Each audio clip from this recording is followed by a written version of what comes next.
గారు ఇప్పుడు ఉగాది ప్రారంభమైందంటే మన తెలుగు వారందరికీ ఇది ఒక నూతన సంవత్సరం. అయితే చాలా మందికి అంటే వివిధ రాసుల వారికి ఏ విధంగా ఉందో తెలుసుకునేందుకు చాలా మంది ప్రయత్నిస్తూ ఉంటారు.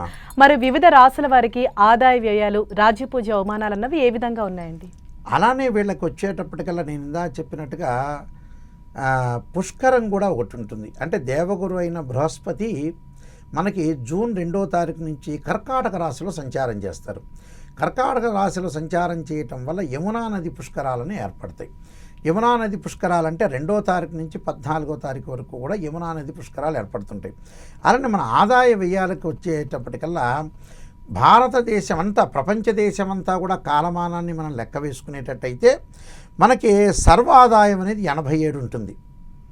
అంటే సర్వాదాయం అంటే ఏంటంటే అంత ఆదాయం అంతా, ప్రజల యొక్క ఆదాయం అంతా కలిపి 87 ఉంటుంది. అలానే వ్యయం వచ్చేటప్పటికల్లా 114 ఉంటుంది.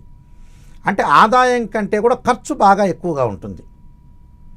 అంటే ఆదాయం వచ్చే తక్కువ, ఖర్చు బాగా ఎక్కువగా ఉండే అవకాశం ఒకటి ఉంటుంది. అలానే రాజ్యపూజ్యం అవమానం అంటారు. అంటే గౌరవం అవమానం. రాజ్యపూజ్యం 47 ఉంటే 53 అవమానం ఉంటుంది. అంటే ఏదైనా ఎక్కువనే ఈ సంవత్సరం అంతా కూడా. అంటే ఖర్చు చేయటం ఎక్కువనే, అవమానం జరగటం కూడా ఎక్కువగా ఉంటుంది.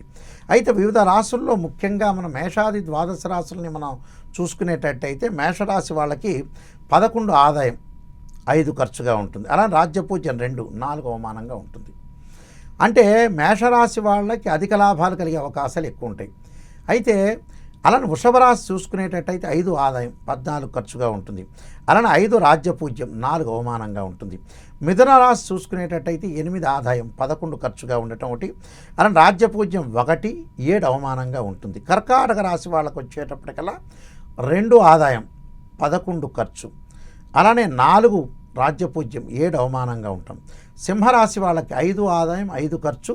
అలానే 7 రాజ్యపూజ్యం, 7 అవమానంగా ఉంటుంది. కన్యారాశి వాళ్ళకి 8 ఆదాయంగా ఉండటం, 11 ఖర్చుగా ఉండటం, 3 గౌరవం అంటే 3 రాజ్యపూజ్యం, 3 అవమానంగా ఉంటుంది. తులారాశి వాళ్ళకి 5 మనకి ఆదాయం, 14 ఖర్చుగా ఉండటం, 6 రాజ్యపూజ్యం, 6 అవమానంగా ఉంటుంది.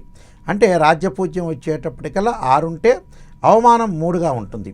అలానే వృశ్చిక రాశి విషయానికి వస్తే 11 ఆదాయం, 5 ఖర్చుగా ఉంటుంది, 2 రాజ్యపూజ్యం, 6 అవమానంగా ఉంటుంది. ధనుస్సు రాశి 14 ఆదాయము, 11 వ్యయంగా ఉంటుంది, 5 రాజ్యపూజ్యం, 6 అవమానంగా ఉంటుంది. మకర రాశి వాళ్ళకు వచ్చేట ప్రత్యేకంగా 2 ఆదాయము, 8 వ్యయంగా ఉంటుంది, 1 రాజ్యపూజ్యం, 2 అవమానంగా ఉంటుంది.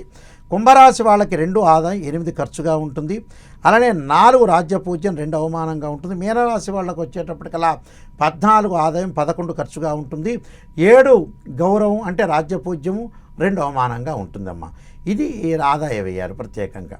అంటే ఇక్కడ కాలమానం ప్రకారంగా సర్వాదాయం అనేది 87 ఉంటే వ్యయం అనేది 114 ఉంటుంది. అంటే రాజ్యపూజ్యం 47 ఉంటే 53 అనేది అగౌరవంగా ఉంటుంది.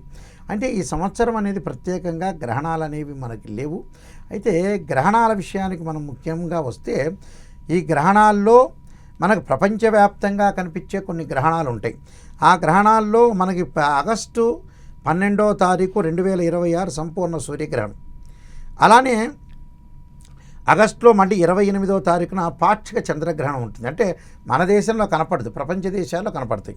అలానే 6/2/2027 కంకణాకార సూర్యగ్రహణం ఏర్పడుతుంది.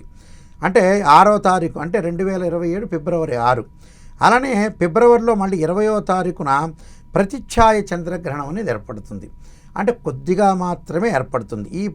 ఈ గ్రహణాలన్నీ మన భారతదేశంలో ఎట్టి పరిస్థితుల్లో కూడా ఉండవు. మనం ఆలోచన చేయాల్సిన పనేమీ లేదు. అలాగే గురువు గారు, ఈ ఏడాది పశుపాలకుడు ఎవరయ్యారండి? పశుపాలకుడు వచ్చేటప్పుడు శ్రీకృష్ణుడు అయ్యాడమ్మా. అక్కడ పశువులను రక్షించేవాడు కూడా శ్రీకృష్ణుడే.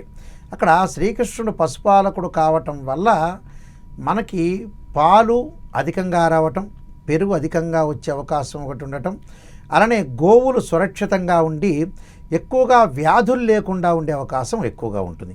కాబట్టి పశుపాలకుడు శ్రీకృష్ణుడు కావటం వల్ల ఆవులకి చాలా మేలు జరిగే అవకాశం ఎక్కువగా ఉంటుందమ్మా.